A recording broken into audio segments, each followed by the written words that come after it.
एक शांत और सुंदर घाटी में पहाड़ों और हरियाली से घिरा एक छोटा सा गांव था जिसका नाम था चिरागपुर। इस गांव के लोग बहुत ही सीधे साधे, मेहनती और एक दूसरे की मदद करने वाले थे।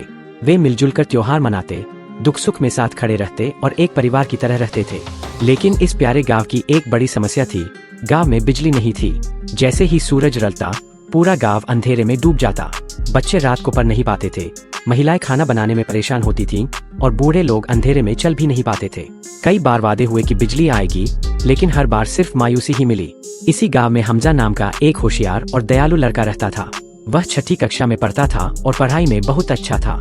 एक दिन स्कूल में उसके विज्ञान के अध्यापक ने सौर ऊर्जा, सोलर एनर्जी के बारे में बताया। हमजा की आंखें चमक उठीं। उसने सोचा, अगर सूरज से रोशनी मिलती है तो क्यों न इसे अपने गांव में इस्तेमाल करें। हमजा ने एक योजना बनाई। उसने सोलर पैनलों के चित्र बनाए, लागत का हिसाब किया और गांव के बड़े बुजुर्गों से बात की। शुरू में लोग हंसे, बोले तू बच्चा है, लेकिन जब हमजा ने सब कुछ विस्तार से समझाया तो लोग सोच में पड़ गए। धीरे धीरे गांव के लोग एकजुट हो गए। किसी ने पैसे दिए, किसी ने मजदूरी की और कुछ लोगों ने अपनी छतों पर सोलर पैनल लगाने की अनुमति दे दी। कुछ ही महीनों में चिरागपुर की तस्वीर बदल गई। घरों की छतों पर सोलर पैनल लगे, बैटरियां जोड़ी गईं और लाइटें लगाई गईं।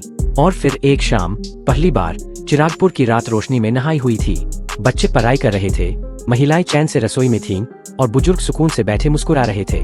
सबकी आंखों में चमक थी और दिल में गर्व। गांव के लोगों ने हमजा को गले लगा लिया। हमजा अब गांव में उम्मीद की पहचान बन चुका था। उसकी समझ, मेहनत और गांव के एकता ने वो कर दिखाया जो कई सालों से कोई नहीं कर पाया। नैतिक शिक्षा। जब ज्ञान, साहस और एकता साथ हो तो कोई भी अंधेरा ज्यादा देर तक नहीं टिक सकता। एक छोटी सी उम्मीद भी पूरे गांव को रोशन कर सकती है।